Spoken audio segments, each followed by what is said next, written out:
Good evening, everyone. We're glad to have you here tonight, and welcome to the College of Charleston School of Languages, Cultures, and World Affairs Colloquium, featuring tonight the distinguished Ambassador Harry Thomas. My name is Tim Johnson, and I am Dean of the school. That's my privilege. Whether this is a return visit for you to this series or you are joining us for the first time, we are very grateful for your participation, and I'm sure it will be a worthwhile and exciting presentation that Ambassador Thomas has for us tonight. Before our Ambassador James Melville introduces our speaker, allow me to give a brief description of the school and its mission for our first-time attendees. LCWA, Languages, Cultures, and World Affairs, is basically one of the primary international engines at the College of Charleston. Our mission is to ensure that our students and community develop the global perspective and skills needed to succeed and live well in our tightly networked and interconnected world. This Colloquia series introduces us to prominent international thought leaders impacting our world now and for the future, and Ambassador Thomas is certainly one of these. I, of course, also want to thank our supporters. The LCWA Advisory Board contributes the funding for these events, and to all our board members here tonight, please accept our special thanks. We would not be able to do what we do without you, that's to be sure. And as always, a shout out to our friends from the World Affairs Council of Charleston. We appreciate your collaboration and your working with us. Now, as our producer, Bambi Downs, has told me, and she does a fabulous job of putting together these colloquia, we have one final important instruction. After his presentation, Ambassador Thomas has agreed to take questions. You can enter questions into the Q&A feature on your screen. And here's the point. You should not wait to enter your questions until after the presentation. Please feel free to enter them during the presentation as they occur so that we are prepared. That way we can move right into the Q&A and the questions immediately following the presentation. Now let's bring on screen our host for the evening, Associate Dean, the Honorable Jim Melville, who himself enjoyed a distinguished career of over 30 years in the Foreign Service, serving most recently as Ambassador to Estonia. And Jim will introduce our guests for tonight. Jim, the screen is yours. Thank you, Tim. I'll also just mention that we are recording tonight's session with Ambassador Thomas, and it will be available on the college website soon thereafter. And this is the third of our World Colloquia this semester. I'm really absolutely ecstatic that we have one of my most distinguished colleagues joining us tonight. Ambassador Harry Thomas and I joined the Foreign Service more or less at the same time. He was a little bit ahead of me on entry, but on exit he was light years ahead. Harry is a three-time ambassador. He was ambassador to Bangladesh, the Philippines, and to Zimbabwe, where he had the distinction of being the U.S. ambassador who actually saw the exit of Robert Mugabe. Many of his predecessors had thought that that might be their honor, but I think the man lived to be almost 100, so and held tenaciously to power till almost the very end. But for those of us who are career Foreign Service people, it's even more significant that Harry was the Director General of the Foreign Service, which for an FSO, that's as good as it gets in terms of importance and making sure that the interests of the service and the career diplomats are considered at the highest levels of the American government. Harry also served as the Executive Secretary of State. He retired as a career minister in 2018, and Harry is now a senior fellow at Yale University's Jackson Institute for Global Affairs. He is simultaneously a senior engagement leader at Special Operations Command in Tampa, Florida. Harry speaks Spanish, Hindi, Bangla, probably a few other languages that I don't know about. He is a distinguished graduate of the College of the Holy Cross, where he also now serves on their Board of Trustees. He has a master's degree from Columbia University, and Harry has some really close South Carolina connections as well, which I'll let him tell you about. But Harry, the floor is yours. Thank you very much for joining us tonight. Good evening, Dean Johnson. Thanks, Jim and Bambi. It is a pleasure and an honor to have the opportunity to speak to the Cougars and your guests. My youngest nephew, Kareem, attended the governor's school at the college, and he's a graduate of Heathwood Hall Episcopal School in Columbia, where I know you have some alum and students from. As Jim said, my family's from Williamsburg County. I'm the only one in my family who was born in New York City, but I used to spend all the summers and Christmases in Kingstree with my cousins, which made us so close. Charleston was always a special place to visit, where we had relatives and Moncks Corner. But now, look, the State Department does work in Charleston. I took over the Air Force Navy base, and we have our vouchering service there, as well as passport agency serving America. But for over 30 years, Jim and I belonged to the world's foremost diplomatic corps. It was the honor of a lifetime to represent America abroad and serve our fellow citizens. But here we come, 2 weeks away from a presidential election. And every presidential election, pundits call for a new foreign policy. They are rarely listened to by new presidents in the intelligence community. But let's hope that changes this time. And the reason is because of COVID. COVID has changed that. And we know that it will not be the last pandemic. We have lots of experts that can help us. We can and should mobilize the global community and invite Russia and China to join. If they do not, so be it. Let's go back for a second. When Ebola struck about 7 years ago, when SARS struck nearly 20 years ago, Presidents Bush and Obama mobilized the international community. They used the 101st Airborne, the European Command, Africa Command, Indo-Pacific Command. The reason they use the military is one of the best features of our military is our unique logistics. We have the best logisticians in the world, and they freed the doctors and the scientists to treat people and prevented Ebola and SARS from spreading to our nation in real numbers. So we would like to see that, not only in a military distributing testing kits, which were badly needed in the developing world, and eventually whether we get a vaccine or flu shots, but also America has to be the one to lead. China and Russia claim to have vaccines, and maybe they do, maybe they don't, but they've not tried to mobilize the international community.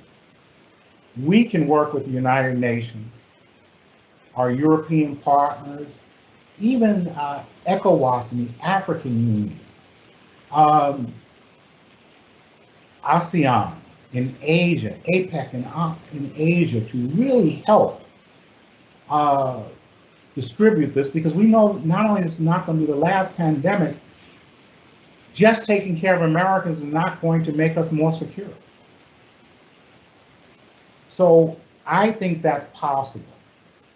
Whether President Trump, he may not be interested in that. I hope he would change his mind. If Vice President Biden wins, I hope that he does that. And we lead in so many ways. And not because we're arrogant, not because we have it right all the time, but we're trying to do the right thing. Human trafficking, which I know is dear to the hearts of your students and alumni. Unfortunately, I know Charleston has trafficking in labor and sex. Every major city does, even small areas of America. but so does the rest of the world. You may not know, but that's one of the missions of our military, Special Operations Command, where I work, to combat human trafficking, to combat cyber bullying, hacking. We also look at that, to work with others on artificial intelligence. We have to work on climate change. It's crazy, we're not allowed to mention the term climate change and where I work now, but even the Navy admits there's so much more water out there, is what they say. But we know when we're looking at Russia, Canada, China, there's going to be a battle over natural gas underneath. We know that Russia has over 30 trawlers, and maybe more. Jim could add to that now, that are going to be able to go over the North Pole months a year. What's that going to do to the economies of our allies in Southeast Asia, which is dependent on trade? There's so many things we can do if we choose to lead as we have. These organizations that Jim and I treasure and work with, they're not perfect. NATO, the United Nations, but we built those organizations actually in many ways for our benefit. For our benefit, and they benefited, helped to make us the most prosperous country in the world. Now, where we may have gotten it wrong, we probably did. You know, Jim and I grew up in the Foreign Service as free traders. We know NAFTA, Trans-Pacific Partnership are not popular with the American people. We do know NAFTA unfortunately led to net loss of jobs, and no president's going to really try to do that. But even the Trump administration is trying to have a free trade agreement with Kenya today. With Kenya right now.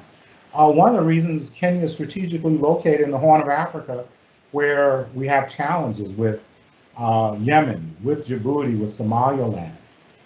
So sometimes you do these things for strategic reasons, and they have to be looked at in ways that do not hurt American jobs, but also are beneficial to the nation we're working with. Because the word you hear out of Secretary Pompeo and others is great power competition. I hear that all the time, and how we want nations to choose between the United States and China. And they say, don't deal with China, they're going to give you predatory loans, they're extracting everything, just don't deal with them. But if I say don't deal with somebody, I have to offer you an alternative. If you're on the streets of Charleston and you don't have any money, you go to payday loans because you don't have an alternative of going to a commercial bank. You know it's a bad loan, but what choice do you believe you have? So we want people to make us the partner of choice. We shouldn't demonize China. First of all, countries don't want to have to choose between the United States and China. They want to deal with everybody. They don't want to be told what to do. Told what to do in our personal lives. So why not make ourselves better? Why not make ourselves again the example to the world? We need to do better and have more targeted development to inclusive countries and let them choose. We know that inclusivity, economic and political inclusivity, leads to prosperity, political and economic, for most countries. The Chinese model is economic inclusivity, but not political inclusivity. Now, we've lived all around the world. One thing I know, people do want prosperity, they do want to take care of their families, they have a different view of democracy than we do, different view of culture, but they really want to do as we do. They want to be able to make jokes about their leaders, tell them that their leaders are terrible or good, have freedom of speech and freedom of religion in whatever way they want to practice. We've seen that in so many countries, time and time again. So let's try to do that. And one of the ways we can do that, instead of predatory loans, let's offer more credits to countries and to small businesses. Let's offer incentives to American businesses to operate overseas without taking American jobs, of course, and and give more incentives to foreign businesses that are going to hire Americans here. Great example of call centers, which you see in Israel, in the Philippines, in Poland. No way Americans can't do those jobs. Companies don't want to pay $8.25 an hour. But those are jobs that you don't need much skills. And this is the perfect year to start anew. Our inadequate response to COVID, coupled with the summer of discontent over the deaths of George Floyd, Breonna Taylor, Ahmaud Arbery, has led the world to question our leadership and our commitment to all Americans. My colleague Alonzo Fulgham, the former U.S. Agency for International Development Acting Director, recently wrote that multilateral agencies within the United Nations, the World Bank, and International Monetary Fund almost always engage with countries on strictly bilateral basis, pausing their funding as well as their programs on a primarily country-by-country basis. Indeed, even multilateral agencies often find it difficult to effectively address transnational concerns. Let's get back to addressing transnational concerns. Finally, before I take your questions, despite this, we Americans remain an example to the world. We remain an example. Whether you're voting for President Trump or Vice President Biden, you want to see America improve. We used to say that be kind to each other, listen to each other, that just because somebody's voting for somebody else isn't the enemy. We've gotten away from that in a time of social media when the world is looking at us and going, what is wrong with these people? What is wrong with these people? So I ask you to be kind, to be inclusive. Look at our wonderful contributory immigrant community and what they have done. How they keep America afloat day to day, whether they're working in a kitchen or founding Google, whether they are serving you food on campus or founding Tesla. These are our American immigrant community, and no matter where or how we came from, we are all immigrants to this nation. So let's get rid of our structural barriers, our blind spots. Let's listen to others overseas, see how we can help them and not dictate, but let's do our best. So I look forward to your questions. Now that I've finished talking, it is 5 p.m. somewhere in the world, and I can salute the Cougars and take my OMS gave me this, Jim, and I just opened it tonight. So salute you, Cougars. Used to be named Maroons, which is the nickname of the University of the Philippines where I served, and University of Chicago. And interestingly, they took that nickname from both of your schools, but that's too long a story to tell tonight. Harry, that was great. Thank you very much. Although that wine glass reminded me more of Hoda Coffey and Kathy Lee Griffin than anybody at Foggy Bottom. Good job. While some of the questions are coming into the chat room, and I will grab them from there, but I'm going to take the prerogative of host and ask the first question. Sure. And I have lots of questions, but this one is because when I think of our fellow citizens, and when they hear the term national security, they're more likely to think of the Pentagon and the military than of Foggy Bottom and the Department of State. I'd like you to please discuss, how and why diplomacy and diplomats are also key elements of our national security. Thank you, Jim. I think our military, soldiers, Marine, Airmen, service persons would tell us they want us to do the work. They don't want to have to fight. People I've worked with have been deployed 8 or 9 times since 9/11, and that's been unfair. We are part of national security because not only do we try to keep the peace, we try to bring prosperity. We're not just in Charleston. Jim and I are trying to sell Boeings overseas. We're trying to sell cotton overseas, even tobacco to this day. We're selling that overseas to help make Charleston, South Carolina prosperous and secure. But these things take time, takes time to understand communities, and people are impatient. Americans are impatient. I cannot come and spend a weekend in Charleston down on Broad Street and then tell you I know Charleston.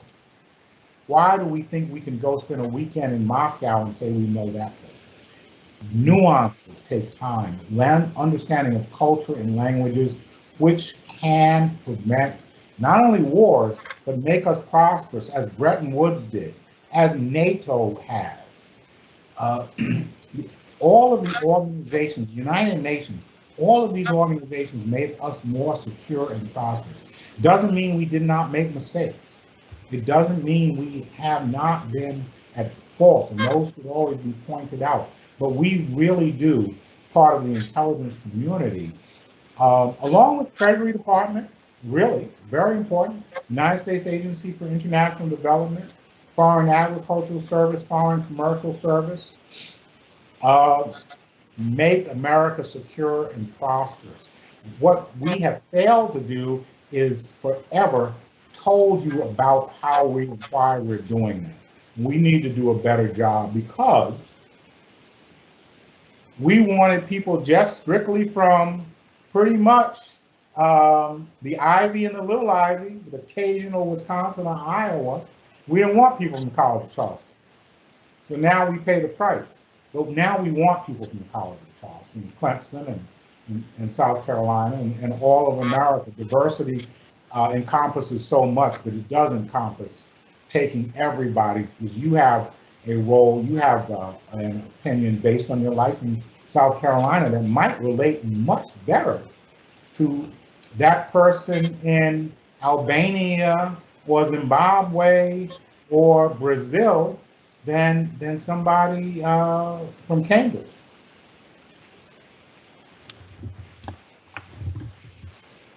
Thank you, Harry. Encouraging young people to think about devoting their lives to public service, especially public service for America, is something that those of us here at the college spend a lot of time thinking about. So I wonder, what do you think is the best way to teach students the workings and importance of diplomacy, as well as encourage them to think about devoting their own lives to that pursuit? Well, Jim, we were lucky. We were still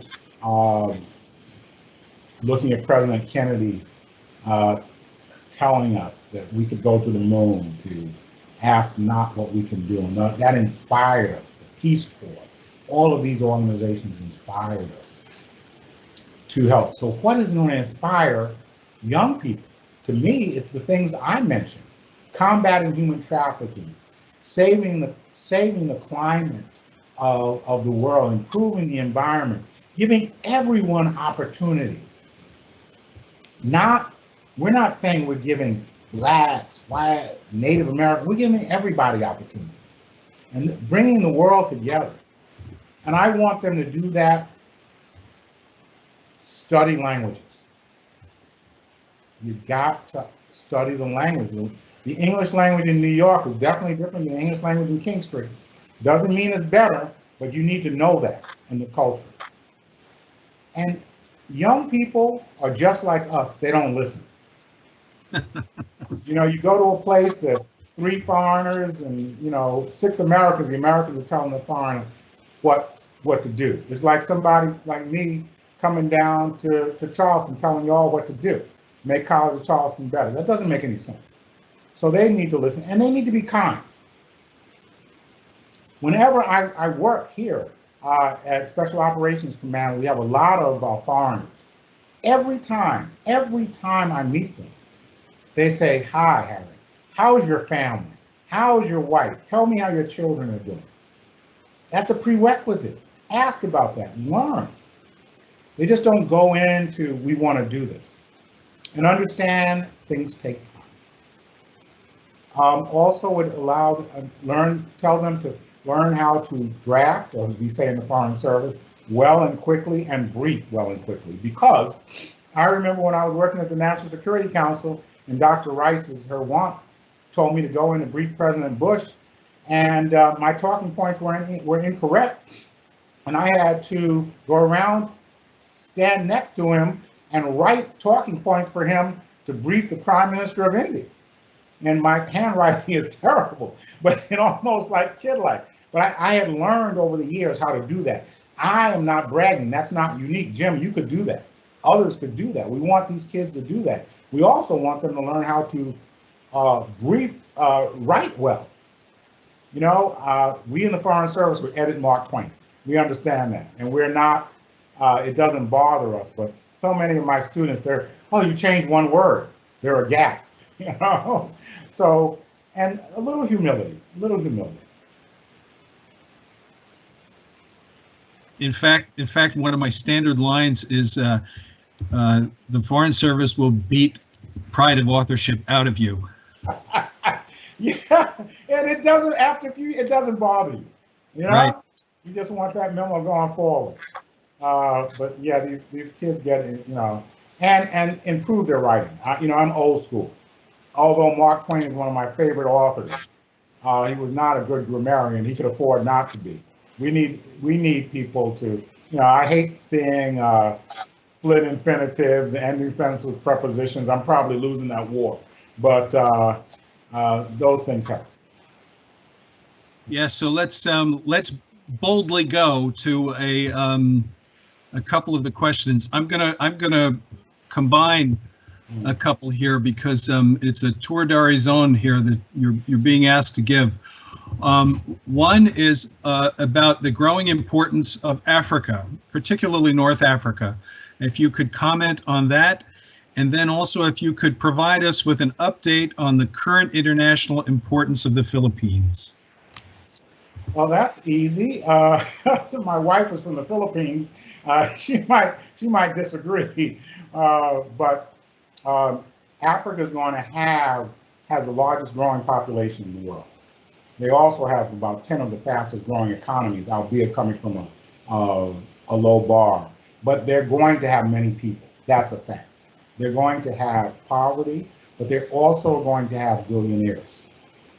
How right now Egypt and Ethiopia are in a tussle over a dam that Ethiopia believes will bring prosperity. Egypt thinks it will lead to their ruination. We're trying to decide whether Somalia and Somaliland should be independent. We're trying to keep Morocco stable.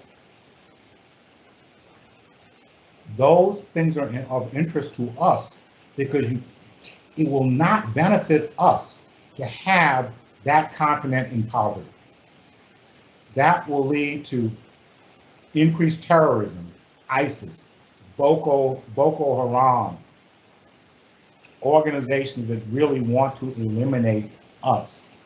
That's why I advocated earlier for increased prosperity. The Philippines, unfortunately, has Mr. Duterte as a president. He is not someone who is good, in my opinion. He insulted President Obama in a way that nobody should insult the president or his mother.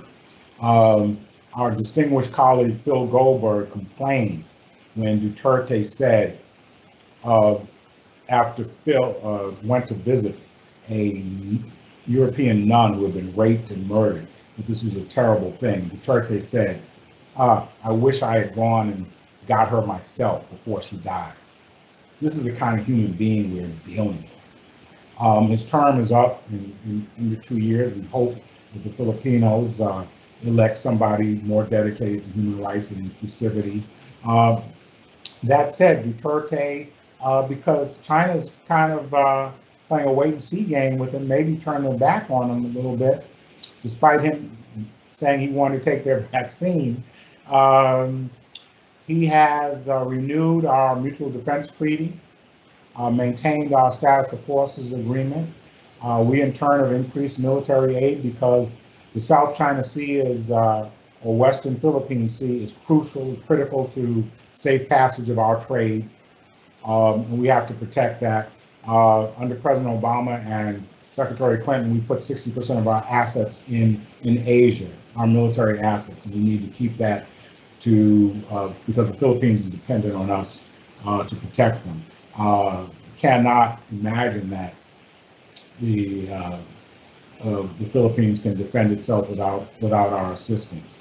And that's another wonderful, I don't say diaspora because my wife is from the Philippines, but if you look at the people who immigrated from the Philippines, how hardworking they are, how successful they are.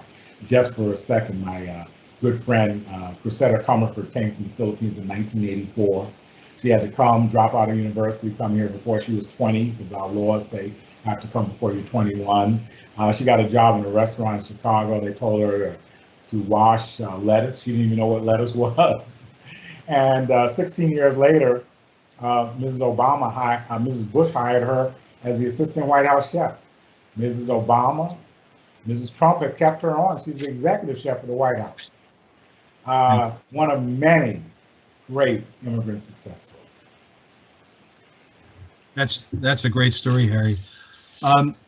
Harry, you've served in places where U.S. assistance programs have been very important in terms of our foreign policy and influencing and leveraging our power to really address global problems and make the world a better place, which I think is absolutely what America should be doing, as you yourself have said. But when Americans think about development and foreign assistance, they have this idea that maybe 10% of the budget goes toward that. You want to correct that impression and tell the good folks here why it is that development is in our national interest? It's under 1%. Under 1%. And that includes the cotton we send from and agriculture that we send from South Carolina under our ag development program. We're trying to save lives and increase economic development. President Bush started the President's Emergency Program for AIDS Relief. That is a successful program. In almost every country of the world, we have not only saved lives, but allowed people to live normal lives while HIV positive. The sad thing is, unless you're part of Obamacare in America, which I don't think South Carolina is, you can't get the same care in South Carolina that somebody in Zimbabwe can. But we'd like to see more of that. We have tremendous development success stories. We've built universities, schools around the world. But when I was in the Philippines, our U.S. Agency for International Development director came to me and said, we have 5,000 women dying each year from postpartum bleeding in their uterus. They can't get a drip. The drip costs under $1 a day, but they couldn't afford it or their families had other priorities. We know what happens to children when their mothers die. The family is ruined, unfortunately. So we worked with an American pharmaceutical company through our AID program, and we came up with a drip that was cost 50 cents a day that we gave for free. Now we know we're saving minimum 5,000 lives and those children each year. I'm very, very proud of the fact that not all of our aid is economic. PEPFAR and saving women's lives was humanitarian. We go into many countries where I serve, Bangladesh, my favorite country in the world, to most people's surprise, and 20 typhoons a year. We are there to help them rebuild, to help their industries. It is so important, but we use what people don't realize. We use American products. We are sourcing products from the United States of America, from Caterpillar, from Microsoft also, as part of our development assistance. In countries that have birth control issues, we source prophylactics from America. All of these things to help not only those countries be developed, but to make America safe. We gotta keep harping on that. We are keeping America secure and safe. Absolutely. And Harry, you mentioned China and Russia as our competitors, and when I think of those countries, their development assistance programs don't really come to mind.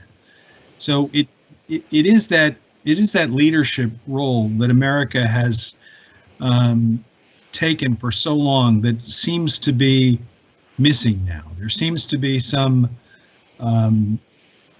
It's almost a belief that our role as the champion for our values is not something that advances our interests. And I used to think when I was serving that that was our best product, was our values. I agree with you, Jim. Our values, soft power, as Joseph Nye says also. But our greatest presidents have been our best leaders, whether it's Washington, Jefferson, Lincoln, FDR, Reagan. They're remembered for their leadership skills, but also for their humanity. Doesn't mean they were not flawed. It's not a purity test. But they understood the importance of our values. Leadership is important. Being a role model is important. And we've been able to do that. And we need to rekindle that. The soft power that should not be derided. It's hard to quantify. But even in Zimbabwe, people would come up to me and say, when we were Rhodesia in 1960, Louis Armstrong came and he insisted on playing in front of an integrated audience. They remembered that. It meant something to them. In 2016 elections, when I had to tell people at a breakfast in Zimbabwe, including about 20 women from Wellesley, that Secretary Clinton had lost, we respect the will of the American people. We respect elections. If we really believe in democracy, we say we move on. We work with whoever is going to be and for the next president. That was soft power. That was telling people that we really believe in democracy. We will be having events, no longer we, but we'll be having election events all around the world. But we bring our jazz, our basketball, believe it or not. Basketball to the Philippines. The number one sport in the Philippines is American basketball because it was our colony and we brought basketball. Baseball. We brought baseball, Ken Griffey Jr. to the Philippines. We brought them to an area called Tondo where kids scrambled up garbage dumps every day to get scraps of food. Every day, the stench, every time I came from there, I had to shower. It was terrible. It wasn't that we brought Ken Griffey Jr. We brought baseball there and got girls and boys involved. We helped build a library in that community. We partnered with a local university to give girls who were playing softball scholarships. The 3 years it took us to do that. The year after I left, the boys lost in Indonesia in the Little League playoffs, but the girls won, and they came to Delaware. Girls from Tondo came to Delaware, and we got Americans to donate food, gifts to them so they could take home. They lost every game, but don't tell me they were losers. No. Those are things we can do. Those are the micro things. We want to say we can all be Henry Kissinger and solve world peace, and God bless us if we can. But you make a difference. America makes such a difference overseas. And we need to make more of that. It seems to me that we've maybe scuffed our image a little bit recently, particularly, the world does look at us, and when they see us living up to our values, that's when we're at our very best. Yes. So when you are locking children up in cages on the border, when you were cutting your refugee numbers to the absolute bone, not living up to the agreements that we led to create in the first place. It hurts.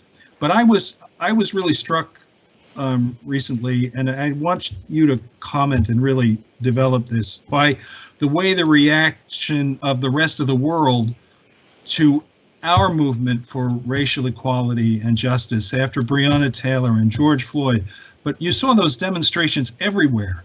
And to me, it was a hopeful signal that people were still looking for us to live up to our promise and our example. And you know, when Tim and I talk about our mission here at the college, you know, diversity is a very important part of our measuring success. And you as one of our greatest Foreign Service leaders embody that. So I just want to give you the floor to talk about those themes. Well, yes, we are not perfect. We are imperfect. We said we're an imperfect nation. We're trying to be better. We need to be transparent always. Recognize our flaws and recognize where we're better. But the good thing is we try to innovate. We try to improve. And we call people out when they make mistakes. This summer, my wife and I went to the protests at the White House. I was still what they call a geographic bachelor down here while she was working for Yelp. And we went only because our son said he couldn't wait to come home to join us in the march. I'm like, what march? I've been a march since college. You know? I was like, oops. So I was going to go by myself, but she wanted to join me. And we went to that march. We were in the march. Well, it was funny. I was clearly in the minority because most of the people there were young whites. There was Filipino TV there, matter of fact, so she got interviewed some kind of way. But what we saw was people in the Philippines had taken a knee to show their solidarity with America. They don't, you know, Jomo Kenyatta of Kenya said, I love Moscow, but I don't go there for breakfast. And it's the same thing. So yes, we have flaws. We need to be honest about them, transparent. It's like in your marriage, with your children. Everything is not always smooth, but you sit down, you talk through it. It's painful, but you try to correct it and go from there. And we have a tremendous history of doing that. And we need to, when we see police brutality, we need to end it.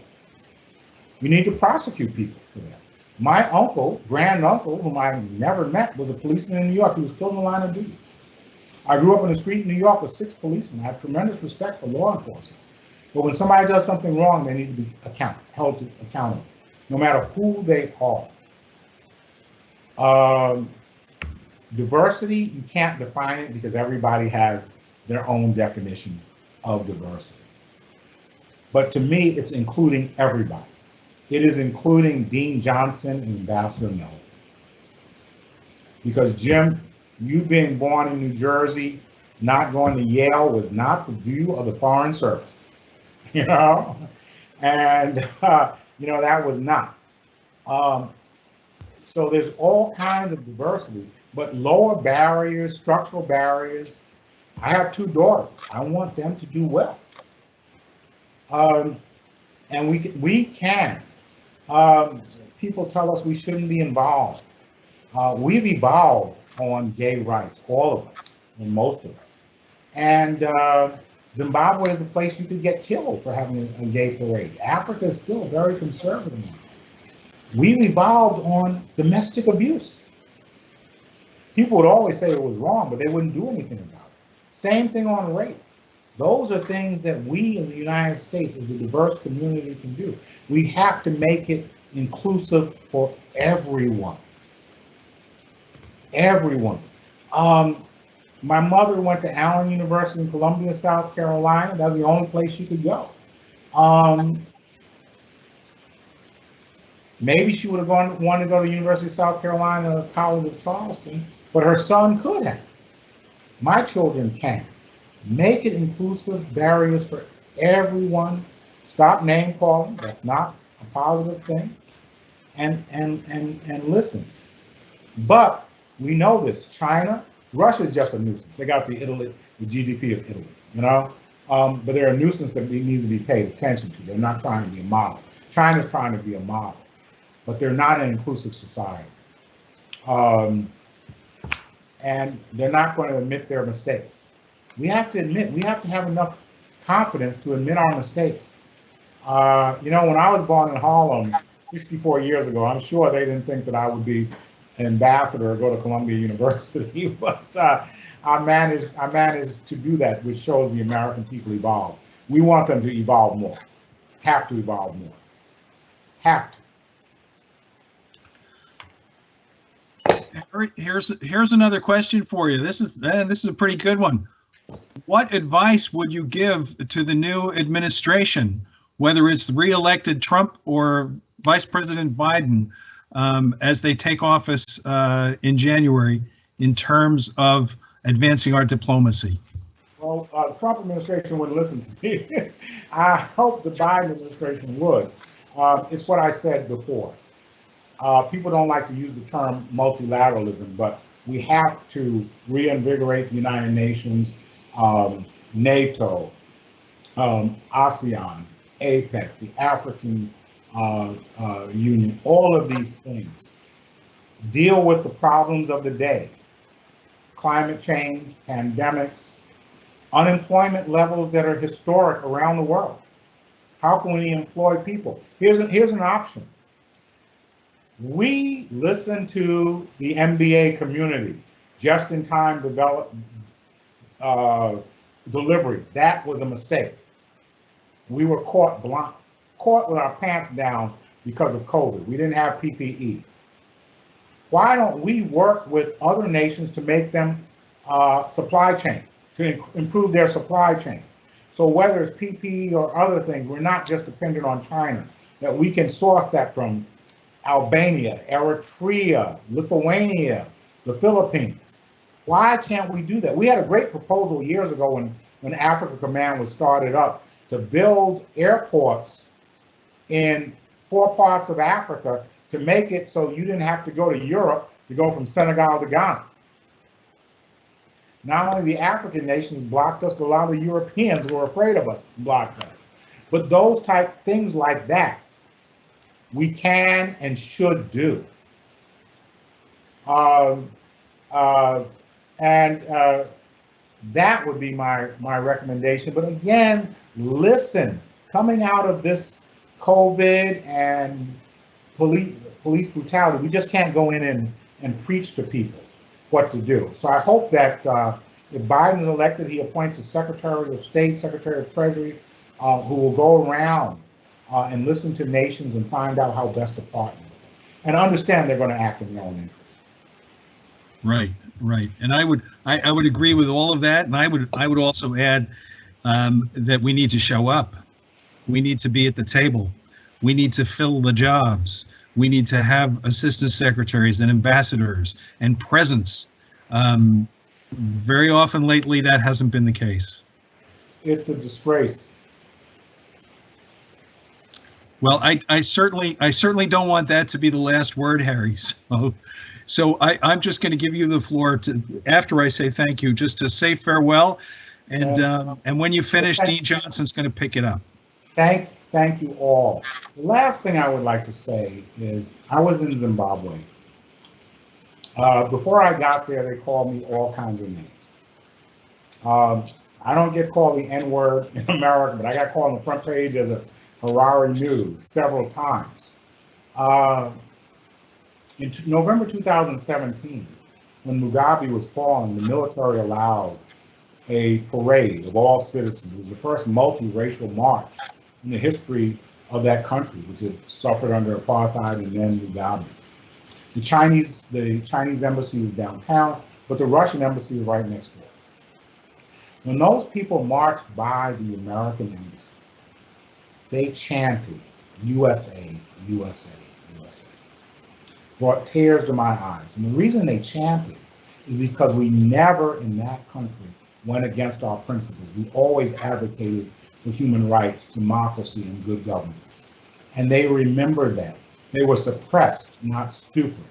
So in places where we keep our word, people honor us despite having a terrible government. When we break our word, they curse us, and they don't forget that we broke our word. So we need to keep our word everywhere as we try to go forward. But thank you so much for having me. I hope to come to Charleston. Bambi's going to take me for some barbecue and some sweet tea. I appreciate it. And thank you for having me, Jim and Dean Johnson.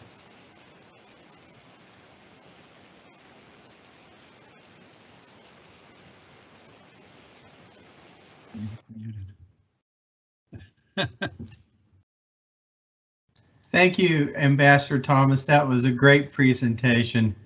And I do look forward to having you, and I'd love to have you over to my house. We'll have some friends in and we'll have that barbecue and tea. I don't know how sweet it'll be, but we'll have that.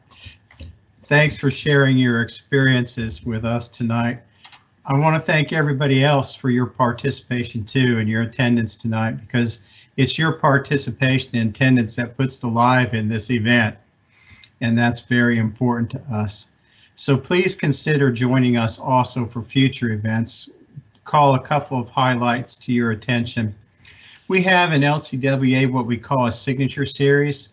It's events, courses, and talks organized around a theme. And this year our theme is Race, Rebellion, and Rage.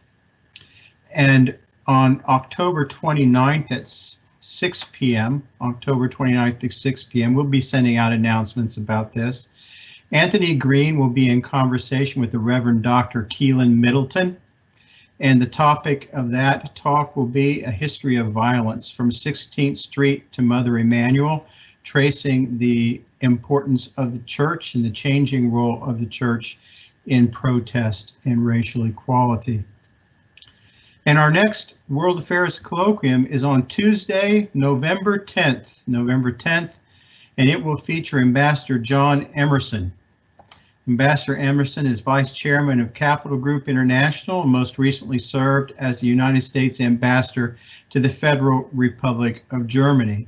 He was also awarded the State's Department's Susan M. Cobb Award for exemplary diplomatic service, and also in 2017 was awarded the CIA Medal and the U.S. Navy's Distinguished Public Service Award. Now you'll notice the date is right after the election, and so he will be presenting on what happened on November 3rd and what it means for U.S. leadership abroad. That will be a great topic from a very experienced thought leader, international thought leader. So look forward to November 10th. Until then, stay well. And remember, what happens here affects what happens there. And what happens there affects what happens here.